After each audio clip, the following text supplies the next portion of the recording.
everyone. Welcome to this episode of DT on Call. I'm Viji Davis with DialogTech. And today we have Corey Spraggins, Media Director at RMI. Welcome, Corey. Hi, thanks for having me, Viji. Really looking forward to this chat today, Corey. And I'm going to enjoy some of the knowledge that you're going to be sharing with us today. But first, can you tell us a little bit about your role and just about RMI in general? Oh, absolutely. So I am the media director, as you mentioned, at RMI. So my primary responsibility is buying and planning. So I'm buying all sorts of leads from different marketing channels, whether that's paid search, SEO, social, DRTV. We don't limit ourselves to any specific channel. And my job is to find a way to use that to drive leads for our clients. So RMI is really in the business of customer acquisition and lead generation. You know, that's a common question that every marketer is trying to solve is, how do I drive more customers? How do I drive more revenue and drive business results? What are the types of companies that are thriving with lead gen activities today?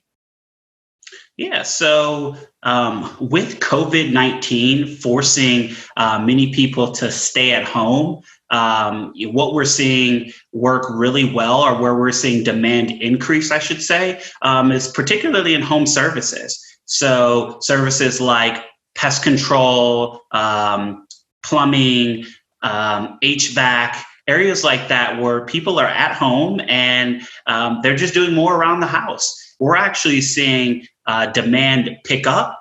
I would say consumer behavior is changing because of COVID-19, but ultimately, when we look at the data, we are seeing that people generally are wanting more services done for their home because they're at the house. One of the things we did notice was that consumer behavior, it's changing. It looks a little bit different. So we have an internal call center that operates from 9 to 5. Because that's congruent with how people go to work 9 to 5. But what we're finding in the data is that more people are actually being active, similar to how they are on a weekend. Because people are home all day, their behaviors are more common to the weekend, where we're seeing a spike in traffic maybe earlier in the day, maybe tapering off around 5, where typically on a Monday to Friday, it has a different distribution in terms of demand. So lots of data points to analyze, location being one where, we were looking to see if we can find some insights, but definitely time of day and day of week was something that was really interesting to us, and we were able to find some insights.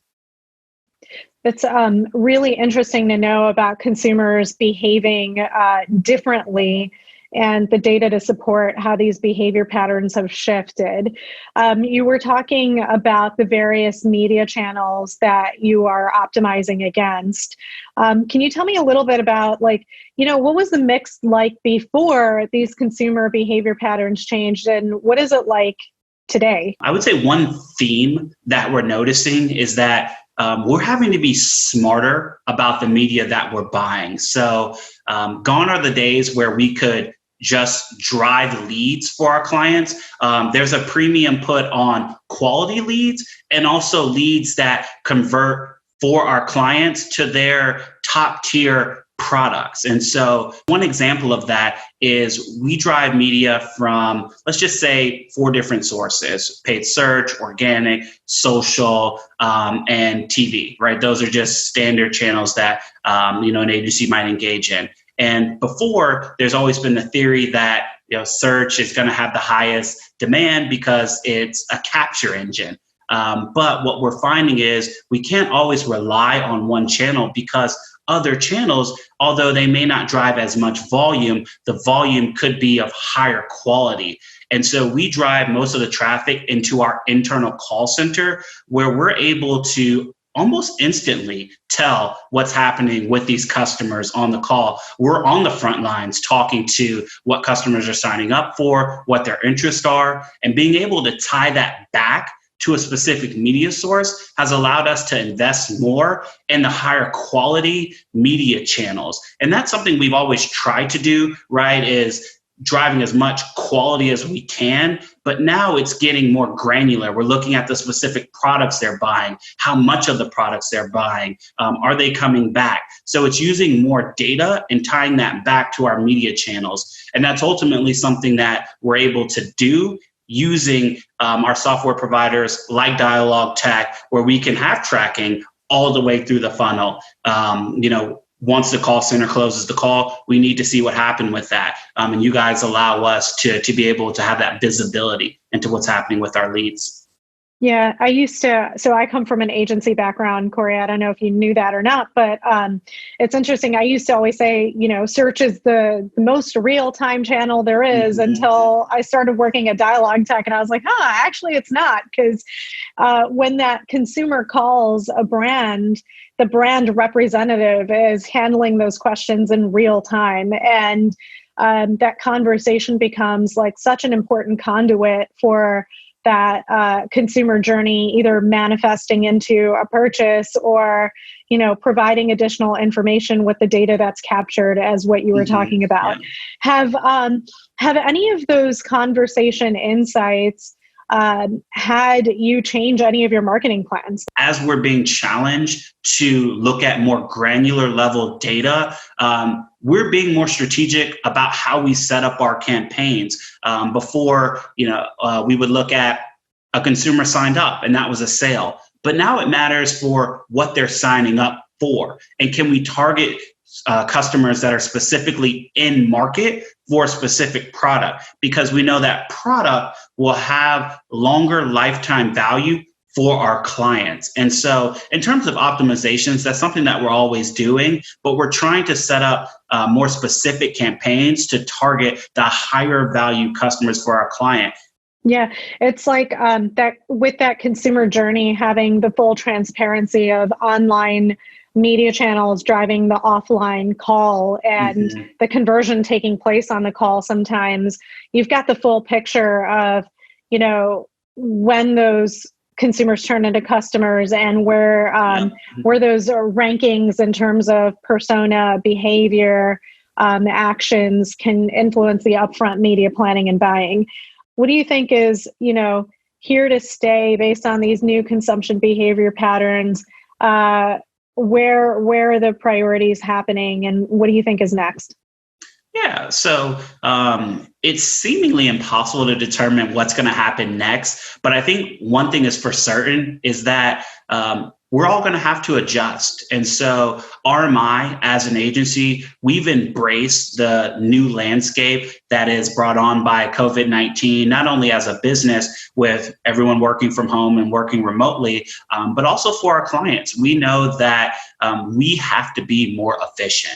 Our clients and the budgets are getting tighter, and people are wanting to be smarter about the money that they're spending. So we're using the data more so than ever to figure out where are those efficiency gains that we can get and how can we drive better customers for our clients.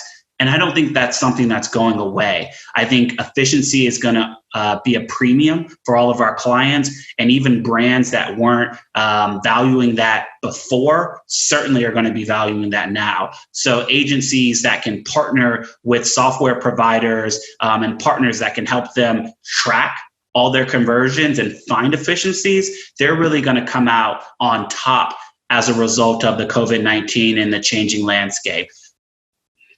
Awesome. Thank you so much, Corey. Now I have some random questions for you. What are all those little figurines in the background? Oh, yeah. So those are actually my Game of Thrones action figures. So they're So they're Funko Pop. And so that's some of my collection there. But I've got Daenerys there on her dragon. And then that's Cersei. And then all the other characters are there, White Walkers. I love Game of Thrones. I'm a huge fan. And I've been getting those as gifts for the last maybe 4 or 5 years. I've been getting them. So I've got a huge collection. And so I just bring them into the office with me. That way I can just brighten up the mood a little bit. That's awesome. Okay, so I'm going to force you to pick your one. By the way, I'm a huge Game of Thrones fan as well. And my last baby, I have 3 kids, and the last one was born in 2015. And my team, I was such a huge fan. My team got me a onesie that said, Baby House Davis with the white wolf on there. Oh, that's great. But so now I'm going to force you to pick a figurine. Which one? Your fave? So my favorite is probably Daenerys on her dragon, only because personally I want a dragon. Obviously I can't have one, but that's probably my favorite. And I like them all. That's much bigger when it's like right in front of the camera. Yeah. So that's Daenerys and Drogon, her dragon, and she pops off, but I leave her on the dragon there. That's awesome. Thanks for sharing that. For sure. Thank you so much for taking the time to chat with us and for everything that you've shared.